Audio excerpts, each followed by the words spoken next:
E hoje a gente vai falar sobre caminhar com Deus.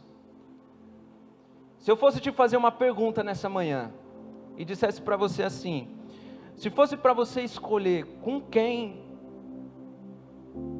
você vai caminhar por toda a sua vida, quem você escolheria? Quem seria essa pessoa? E você só pode escolher uma única pessoa. Uma única pessoa. Talvez o que passou pela sua cabeça foi: pastor, eu passaria a minha vida inteira com a minha esposa, com meu pai, com meu esposo, com um filho, com um amigo íntimo, uma pessoa que eu amo tanto. E talvez, pode ser que não tenha passado pela sua cabeça Jesus. Mas tudo começou quando Jesus decidiu andar conosco. Não foi nem eu e nem você que decidimos andar com Ele. Foi Ele que decidiu andar conosco. Quando Deus criou o mundo, Ele não criou o mundo para Ele. Quando Deus criou o mundo, Ele criou o mundo para mim e para você. E quando eu digo que foi Ele que decidiu andar conosco, foi porque a gente vê isso na Bíblia. Quando Deus Ele criou Adão e Eva, não foram Adão e Eva que decidiram andar com Deus todos os dias. A Bíblia fala que na viração do dia, quem ia até eles? Deus ia até eles. Isso porque sempre foi algo que partiu do coração do nosso Pai. Sempre foi algo que partiu do coração de Deus para o nosso coração. E eu sei que eu não estou dizendo aqui para você que você não deve viver a sua vida inteira com a sua esposa ou com seu marido. Eu não estou falando isso. Mas se fosse para você escolher uma pessoa em que você diria: eu quero viver com essa pessoa para o restante da minha vida, seria Jesus, teria que ser Jesus. Tem que ser Jesus. Tem que ser essa pessoa, Jesus. Porque Jesus é aquele que Ele quer ser o nosso companheiro. Ele quer ser o nosso amigo. Mas muito mais do que amigo, Ele quer ser o nosso amigo íntimo. Mas em quantos períodos da minha vida, toda a vida, não é só um momento. Deus Ele quer estar conosco em período integral. Jesus é aquela pessoa que a todo instante Ele está dizendo para a gente: filho, eu quero você perto de mim, eu quero você junto de mim, eu quero você caminhando comigo, porque eu quero caminhar com você, eu quero andar com você. E se tem alguém que nós temos a necessidade, essa pessoa é Jesus, para estar do nosso lado, para moldar o nosso caráter, moldar o nosso coração, para fazer com que as nossas decisões sejam decisões tomadas de acordo com os princípios eternos que Ele nos passa. E também espiritualmente falando, a gente precisa dele, porque somente com Ele é que nós vamos provar o sobrenatural dele todos os dias da nossa vida. Mas não para aí. Quando a gente decide andar com Deus, quando a gente decide caminhar com Ele, nós também precisamos concordar com aquilo que Ele fala. Amós 3,3 diz o quê? Não andarão dois juntos, se não estiverem em comum acordo. E por que eu digo isso? Porque às vezes a pessoa diz assim: pastor, eu quero que Deus caminhe comigo, ande comigo nessa área aqui, para essa área, mas nessa área aqui, pastor, não, nessa área aqui, quem manda sou eu. Nessa área aqui, sou eu quem manda. E quando uma pessoa faz isso, essa pessoa ela está deixando Deus de lado. É como se essa pessoa estivesse dizendo para ele: eu não quero andar com o Senhor. E é por isso que Deus deseja muito mais do que a gente concordar em palavras. Deus, Ele deseja que a gente venha concordar com Ele em atitude. Muito mais do que palavras, atitudes. Porque uma coisa é nós virmos à casa de Deus, uma coisa é nós adorarmos e nós levantarmos as nossas mãos e nós se rendemos, falamos com Ele ali, mas outra coisa é quando o culto acaba, quando as luzes se apagam e a gente vai para lá para fora. É outra coisa. Então, nós precisamos andar com Ele. Sabe, vamos dar continuidade àquilo que Ele começou. Porque se o desejo de Deus é andar com a gente, esse desejo também tem que estar no nosso coração, de querer andar junto com Ele. E eu não sei por onde você tem andado, eu não sei de nada da sua vida. E às vezes você pode pensar assim, mas pastor, como é que Deus Ele vai andar comigo? Olha a minha vida, olha o meu pecado, olha isso, olha aquilo outro. Mas deixa eu te dizer, quando a gente lê a palavra de Deus, eu não sei quantas pessoas Paulo matou, quantos cristãos ele perseguiu, mas eu sei que Deus nunca desistiu dele. Deus nunca desistiu de Paulo, porque a Bíblia diz que a misericórdia do nosso Pai, do nosso Senhor, se renova a cada manhã. É como se Deus estivesse falando todos os dias para ele assim: filho, Paulo, vai ser hoje, vai ser hoje. É como se Deus ele estivesse olhando para você e estivesse falando assim: filho, vai ser hoje. Eu não desisto de você, você vai mudar, os seus olhos vão se abrir, você vai caminhar comigo, você vai estar na minha presença. Foi isso que aconteceu com Paulo, e se isso aconteceu na vida de Paulo, isso também pode acontecer na sua vida também. E uma das coisas que nós vamos aprender nessa manhã é que a pessoa que ela anda com Deus, ela se mantém firme nas promessas de Deus. Fala para o seu irmão, quem anda com Deus se mantém firme nas promessas dele. Gênesis 5, versículo 24, vai dizer assim: Enoque andou com Deus e já não foi encontrado, pois Deus o havia arrebatado. Quem que era Enoque?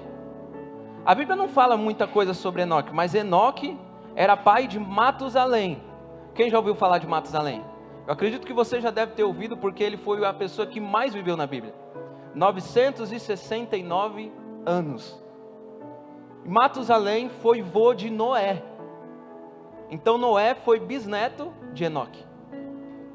E Enoque, a Bíblia fala simplesmente isso aqui, que ele andou com Deus e simplesmente sumiu, desapareceu. Por quê? Porque Deus o tomou para si. Mas nada. Agora deixa eu te dizer, o nome de Enoque é pouco citado na Bíblia. O seu nome talvez é um nome que não é citado na terra, tão citado na terra, mas a gente tem que entender que o nosso nome ele tem que ser falado nos céus. Não importa se o nosso nome não é visto da forma às vezes como a gente gostaria aqui na terra, o que importa é o nosso nome ser falado nos céus. Mas sabe qual que é a maior promessa? Quem anda com Deus se mantém firme na promessa dele. Mas sabe qual que é a maior promessa de todas? Porque às vezes a pessoa diz assim: pastor, eu quero isso aqui, eu quero aquilo ali, eu quero prosperar, eu quero crescer, eu quero ser abençoado, eu quero... Isso faz parte da promessa, mas a maior promessa, e Enoque entendeu isso, é de nós termos comunhão com Deus, é de nós andarmos com Ele. Mas andar com Ele, a gente já viu que Deus ele quer andar com a gente. Deus ele mostra isso desde o início da criação. Mas a escolha de nós queremos andar com Ele é de quem? É nossa. Nós escolhemos, Ele já nos escolheu. Agora nós é quem precisamos escolhê-lo. Enoque significa o quê? Disciplinado. A palavra Enoque, o nome dele, significa disciplinado. Ou seja, ele escolheu andar com Deus, mas ele não escolheu andar com Deus de qualquer forma. Ele escolheu andar com Deus de forma disciplinada. Tanto que Deus o tomou para si. Então você imagina a amizade de Deus e Enoque. Imagina essa amizade. A partir do momento em que nós temos intimidade com Deus, que nós nos relacionamos com Deus de forma íntima, as outras promessas, elas nos acompanham. Elas nos acompanham. É por isso que a gente não tem que correr atrás de promessa, de bênçãos. Melhor dizendo, a gente tem que correr atrás daquele que traz a bênção para a gente. A gente não tem que correr atrás de bênção, a gente tem que correr atrás do abençoador. Porque quando a gente corre atrás do abençoador, as bênçãos, aí sim, correm atrás de nós. A palavra de Deus diz: buscar em primeiro lugar o reino de Deus e a sua justiça, e as demais coisas vos serão acrescentadas. Mas a Bíblia fala só de Enoque que andou com Deus? Não. A Bíblia também vai falar de Davi. Em 1 Samuel 18:14, diz assim: ele tinha êxito em tudo o que fazia, pois o Senhor estava com ele. E o mais interessante é que Davi andou primeiro com Deus nos pastos, para depois andar com Deus nos palácios. Quem anda com Deus nos pastos não tem dificuldade de andar com Deus nos palácios. Por quê? Porque as bênçãos, as promessas, por mais grandes que sejam, elas não mexem com o coração daquela pessoa, porque ela entende que a maior promessa, a maior bênção sobre a vida dela é a presença de Deus. A maior promessa é de nós andarmos com Deus. Mas e as promessas, pastor, que Deus fez para a minha vida? Essas promessas vão se cumprir. Por quê? Porque a palavra de Deus que diz que Ele não é homem para que minta, nem filho de homem para que se arrependa. E quando a gente anda com Deus, a gente não fica desesperado, a gente não fica ansioso, a gente não fica sem esperança. Por quê? Porque nós sabemos que ainda que eu ande pelo vale da sombra da morte, eu não vou temer mal algum. Porque quem vai estar comigo? Deus vai estar conosco. Deus vai estar com você. Eu não sei o que tem acontecido na sua vida, mas eu digo para você: escolha crer, escolha acreditar nas promessas, escolha acreditar em Deus, porque tudo vai acontecer no seu devido, no tempo determinado que Ele já preparou. A gente só tem que fazer o papel de simplesmente acreditar, de simplesmente crer e de simplesmente continuar caminhando com Ele. Mas é só isso? Quem anda com Deus se mantém firme nas promessas? Não. Quem anda com Deus também não se corrompe. Abra sua Bíblia em Judas 1, versículos 14 e 15.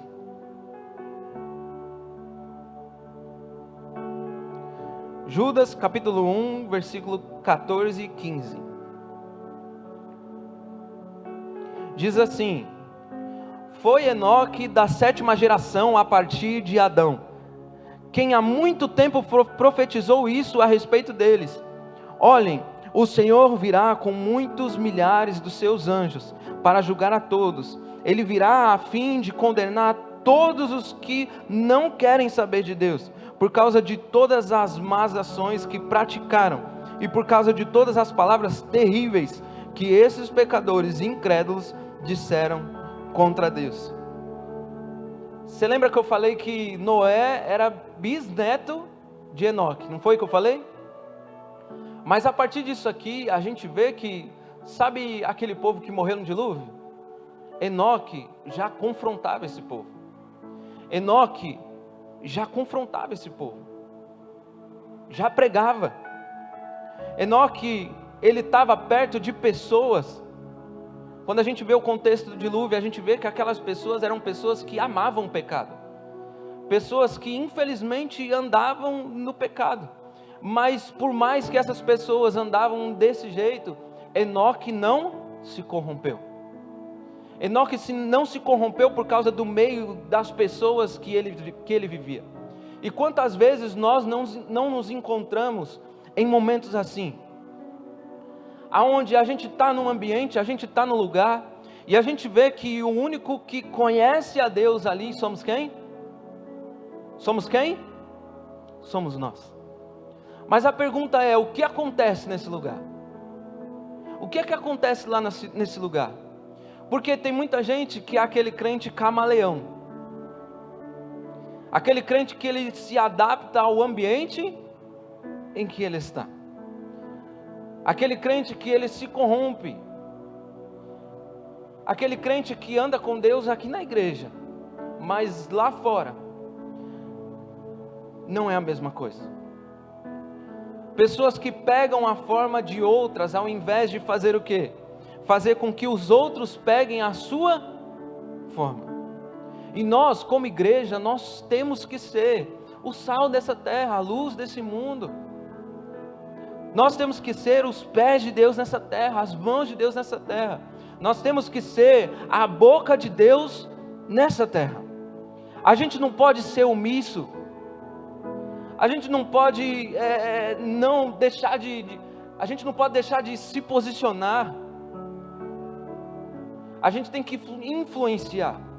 Não temos que ser influenciado pelo mundo. E a gente tem que tomar cuidado com quem a gente tem andado. A gente tem que tomar cuidado com quem tem sido a nossa influência. A gente tem que tomar cuidado com quem é que tem sido a nossa referência. Por quê?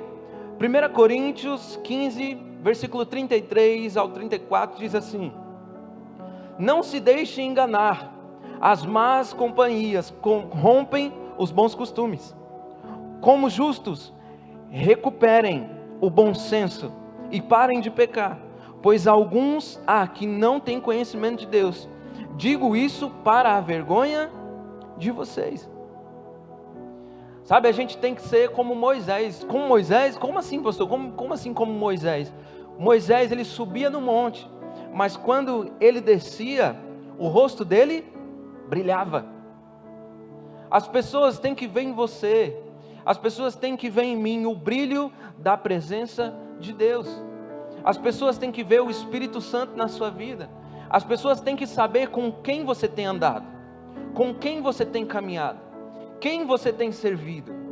Nós somos a igreja, nós representamos o próprio Deus nessa terra. O que seria do mundo sem a igreja? O que seria do mundo sem os cristãos, sem os filhos de Deus? O que seria? Nós fomos feitos para brilhar. Fala para o seu irmão, nós fomos feitos para brilhar. Então a gente tem que tomar cuidado com quem tem sido a nossa referência. Quem tem sido os nossos amigos, os seus amigos? Será que a gente tem influenciado? Será que a gente tem sido influenciado? Será que eu não tenho que me distanciar de algumas pessoas ou de algumas coisas? A Bíblia fala sobre 4 amigos que pegaram um paralítico, se depararam diante da multidão, mas não se importaram, romperam a multidão, subiram numa casa, destelharam a casa, só para aquele amigo ter um encontro com Jesus, só para aquele amigo receber o que Jesus tinha para a vida dele. Mas a Bíblia também fala de pessoas que carregaram um coxo e deixaram ele na frente do templo para pedir esmolas. Quem tem sido os nossos amigos? Qual tipo de amizade, em que meio que a gente tem vivido? Pessoas que vão nos levar para Jesus? Pessoas que têm nos influenciado para a presença de Deus? Ou o contrário? Mas é só isso, pastor? Não. Porque quem anda com Deus também não anda no natural. Quem anda com Deus, ele vive o sobrenatural. Hebreus 11, no versículo 5 diz assim: pela fé Enoque foi arrebatado, de modo que não experimentou a morte, e já não foi encontrado, porque Deus o havia arrebatado. Pois antes de ser arrebatado, recebeu testemunho de que tinha agradado a Deus. Então a gente vê que Enoque, ele não provou da morte, Deus simplesmente o arrebatou. Se eu fosse fazer uma pergunta para você aqui e dizer: você gostaria de ser arrebatado e não experimentar a morte? Quem gostaria? Eu gostaria. Eu seria a primeira pessoa a levantar a mão. Enoque, ele vivia o sobrenatural, enquanto o povo vivia no natural.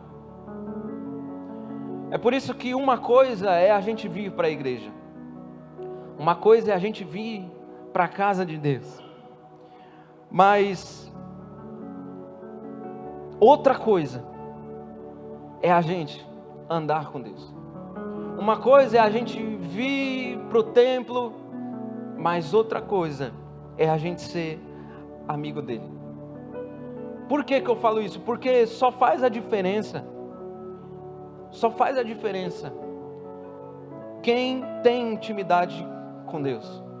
Por que Pedro, João chegaram lá para o coxo, na frente do templo, e provaram do sobrenatural? Disseram para ele assim: olha, eu não tenho o que te dar, eu não tenho prata, eu não tenho ouro. É como se ele estivesse dizendo: eu conheço fisioterapeuta, eu não conheço ortopedista, mas eu conheço a pessoa que te criou. Eu conheço a pessoa que fez os nervos da sua perna. Eu conheço a pessoa que fez a sua coluna vertebral. Eu conheço a pessoa que conhece cada fio de cabelo da sua cabeça. Eu não tenho prata, eu não tenho ouro, mas o que eu tenho, eu te dou. Levanta e anda. Por que eles provaram do sobrenatural? Porque eles já tinham andado com Deus. Porque eles tinham intimidade com Deus. Quem anda com Deus, ele se acostuma a viver o sobrenatural. A Bíblia fala que Pedro, por onde ele andava, a sombra dele curava as pessoas. Mas será que simplesmente era a sombra dele que curava? Ou era a sombra de quem andava com ele? Aquele que habita no esconderijo do Altíssimo, a sombra do Onipotente descansará. Sem mim nada podereis fazer. Sem Deus a gente não é nada. Sem Deus a gente não faz nada. E o que Deus ele quer da gente? Deus ele quer que a gente entenda que o sobrenatural dele pode ser vivido hoje. Pode ser vivido aqui, nessa hora, nessa manhã. O sobrenatural de Deus pode ser vivido nesse lugar, na sua vida. Pode ser vivido. A única coisa que a gente tem que fazer é simplesmente crer, simplesmente acreditar que o poder dele pode se manifestar na nossa vida agora mesmo. Deus ele ama todo mundo, mas nem todo mundo agrada a ele. Por quê? Porque sem fé é impossível agradar a Deus.